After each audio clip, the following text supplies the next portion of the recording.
माननीय अर्थमंत्री निर्मला सीतारामन यांनी नुकतंच पेट्रोलियम प्रॉडक्ट्स जीएसटीच्या कक्षेत आणण्यासंदर्भातले संकेत दिलेले आहेत. काही महिन्यांपूर्वी पेट्रोलियम मंत्री हरदीप सिंग पुरी यांनी सुद्धा केंद्र सरकार पेट्रोल आणि डिझेल जे आहे ते जीएसटीच्या अंडर आणण्यास तयार असल्यासंदर्भातलं विधान केलेलं होतं. आता बघा, पेट्रोल आणि डिझेल जर का जीएसटीच्या कक्षेमध्ये आणले तर हे तर साफ आहे की पेट्रोल आणि डिझेल जे आहे हे स्वस्त होणार आहे, त्याच्या किमती कमी होणार आहेत. पण हे तेव्हाच शक्य आहे जेव्हा राज्य त्याला संमती देतील आणि असं खुद्द माननीय अर्थमंत्र्यांनी म्हणलेलं आहे. म्हणजेच काय, हा जो जीएसटीच्या कक्षेत आणायचं आहे किंवा नाही, हा बॉल राज्यांच्या कोर्टमध्ये त्यांनी फेकलेला आहे. जीएसटीमुळं ऑलरेडी आपली आर्थिक जी काही सगळी समीकरणं आहेत ते केंद्राच्या हातात दिलेल्या राज्यांसाठी पेट्रोल जीएसटीच्या कक्षेमध्ये आणणं हे थोडंसं अवघड जाणार आहे, हे नक्की. आज आपण सविस्तरमध्ये माहिती घेऊयात. जर का पेट्रोल आणि डिझेल जीएसटीच्या कक्षेत आलं तर काय फायदे होऊ शकतात, काय तोटे होऊ शकतात. यासोबतच आजवर ते जीएसटीच्या कक्षेत का आणलं गेलं नाही याच्यावरती सुद्धा प्रकाश टाकण्याचा प्रयत्न करूयात. नमस्कार, मी अरुणराज जाधव बोल व्हिडिओवरती तुम्हा सर्वांचं अगदी मनापासून स्वागत करतो. जीएसटीच्या कक्षेत आल्यानंतर पेट्रोल आणि डिझेलच्या किमतीमध्ये मोठा फरक पडू शकतो, हे उघड आहे. म्हणजे किती फरक पडेल हे आपण असं स्पेसिफिकली नाही सांगू शकणार. म्हणजे फक्त आणि फक्त जीएसटीच्या कक्षेतच आणणार का, किंवा त्याचे वेगवेगळे स्लॅब रेट्स आहेत बघा. म्हणजे 5 वेगवेगळे स्लॅब रेट्स आहेत, 0, 5, 28 पर्यंत हे स्लॅब रेट्स आहेत. त्यासोबतच अजून त्याच्यावरती सेस लावणार का, हे सुद्धा क्लिअर नाही. त्याच्यामुळं नेमका किती फरक पडेल हे सांगता येणार नाही. सध्या पेट्रोल संपूर्ण देशभरात ₹100 प्लस प्रति लिटर ह्या किमतीने विकलं जाते. आणि कारण काय सांगितलं जातं इतकं महाग असण्याचं, तर इंटरनॅशनल मार्केटमध्ये वाढलेल्या कच्च्या तेलाच्या किमती, यासोबतच रशिया आणि युक्रेन या दोघांदरम्यान सुरू असलेलं युद्ध. आता हेही तितकंच खरं आहे की इंटरनॅशनल मार्केटमध्ये जर का कच्च्या तेलाच्या किमती कमी झाल्या तर त्याच्या बरोबरीने लगेच त्याची अंमलबजावणी करून सामान्य ग्राहकांना आपल्या इथं दिलासा दिला गेलेला नाहीये. आता येतो जीएसटीकडे. 2000 साली जीएसटीच्या कायद्याची चर्चा सुरू झाली होती आणि त्याची अंमलबजावणी करता करता 2017 साल जे आहे ते उजाडलेलं होतं. 2017 साली तो अंमलात आला. वन नेशन वन टॅक्स या नावाखाली. तत्कालीन अर्थमंत्र्यांचं जे ड्राफ्ट प्रपोजल होतं त्यात crude oil, petrol, diesel, aviation turbo fuel आणि नॅचरल गॅस परमनंटली जीएसटी बाहेर ठेवण्याची तरतूद होती. हे ड्राफ्ट प्रपोजल विषयी मी बोलतोय. पण नंतर government will include this items under GST after proper implementation of GST after discussing with all the state government असं डिसाईड झालं.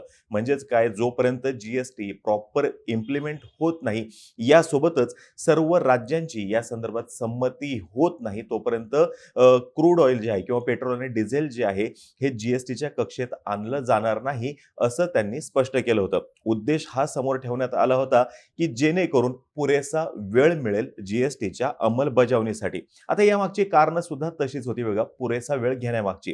का, तर to protect finances of the states. कारण राज्य सरकार असो किंवा केंद्र सरकार असो, दोघांसाठीही महसूल मिळवण्यासाठीचा सर्वात महत्वाचा असा स्रोत जो आहे तो म्हणजे पेट्रोल आणि डिझेलवरती लावण्यात येणारा कर. अगदी गरीब व्यक्तीपासून ते श्रीमंत व्यक्तींपर्यंत सर्वांचीच आजच्या दिवशी रोजची गरज झालेली आहे पेट्रोल आणि डिझेल. म्हणजे कन्झ्युमेबल गुड्स मध्येच येतं ते. जीडीपी मध्ये सर्वाधिक वाटा जो आहे तो यापासून येणाऱ्या कराचाच आहे आणि म्हणून याची किंमत जी आहे डायरेक्टली किंवा इनडायरेक्टली प्रत्येकावरती इम्पॅक्ट करत असते. म्हणजे भले तुमच्याकडे वाहन असो किंवा नसो तरी सुद्धा इम्पॅक्ट हा तुमच्यावरती होणारच. राज्य सरकारचा आणि केंद्र सरकारचा दोघांचा, मी मगाशी म्हणलं तसं रेव्हेन्यूचा मेजर सोर्स जो आहे तो पेट्रोल आणि डिझेलच आहे. म्हणून कोणीच याला जीएसटी अंडर आणायला तयार नव्हतं. इनफॅक्ट त्याविषयीची चर्चा सुद्धा करायला तयार नव्हतं. दिल्लीबद्दलच्याच किमतीचा जर का आपण विचार केला तर तिथे पेट्रोलवरती जवळपास 56% आसपास टॅक्स लागतो, तर डिझेलवरती सुद्धा 46% आसपास टॅक्स लागतो. जर का सध्या लावला जाणारा सेंट्रल एक्साइज टॅक्स किंवा स्टेट व्हॅट हे जर का बाजूला केलं तर सध्याच्या जीएसटी स्लॅबनुसार जास्तीत जास्त 28% इतका टॅक्स पेट्रोल आणि डिझेलवरती लावता येऊ शकतो. जर का टॅक्सेस जास्त असतील तर अल्टिमेटली परत एकदा त्याची किंमत ही जास्तच होणार आहे. मग होणार कसं, तर बघा, दिल्लीपुरतं जर का बोलायचं म्हणलं तर दिल्लीमध्येच पेट्रोल आणि डिझेल जे आहे हे ₹60च्या आसपास मिळू शकतं हायेस्ट टॅक्स स्लॅब जर का लावला तर. आणि महाराष्ट्रामध्ये सुद्धा 70 आणि 75 रुपये प्रति लिटरच्या आसपास मिळू शकतं. आता या ठिकाणी फक्त जीएसटीच्या 28% टॅक्स स्लॅबचाच विचार केलेला आहे, सेस वगैरेचा नाही. 2020-21 मध्ये एक्साइज ऑन फ्युएलद्वारे केंद्राने 3,71,726 कोटी रुपये इतका महसूल गोळा केला होता. तर राज्यांनी एकत्रितपणे 2,02,937 कोटी रुपयांचा महसूल जो आहे तो गोळा केला होता. म्हणजेच काय, हे महसुलाचं सर्वात मोठं असं साधन आहे केंद्र सरकार आणि राज्य सरकार दोघांसाठी सुद्धा. 2021 मध्ये केरळ हायकोर्टानं पेट्रोल आणि डिझेल जीएसटीच्या कक्षेमध्ये का नाही याची विचारणा केली होती आणि त्या संदर्भात उत्तर द्यायला सांगितलं होतं.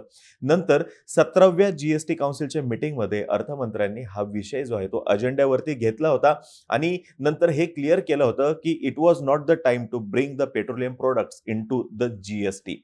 म्हणजेच काय, अजूनपर्यंत पुरेशी तयारी झालेली नाहीये, उत्पन्नाचे पुरेसे स्रोत उपलब्ध नाहीयेत किंवा म्हणावं तितकं उत्पन्न सध्या मिळत नाहीये, म्हणून त्यांनी तसं म्हणलेलं होतं.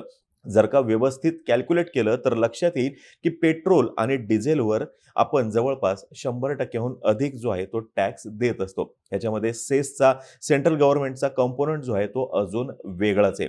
केंद्र सरकार जीएसटी साठी तयार होते, कारण की त्याच्यामुळे होणार काय, तर जी राज्य ऑलरेडी केंद्र सरकारच्या अंडर आलेली आहेत, म्हणजे त्यांनी काय केलं, जीएसटी ला होकार दिला आणि त्यांची जी काही महसूल मिळवण्याची जी ताकद होती ती जवळपास त्यांनी केंद्र सरकारला सरेंडर केलेली आहे. मग ती अजून हतबल होतील आणि कंट्रोलमध्ये येतील आणि त्यांची केंद्रावरची निर्भरता जी आहे ती अजून वाढेल, असं हे सगळं यामागचं गणित असू शकतं, असं सुद्धा म्हणलं जातंय.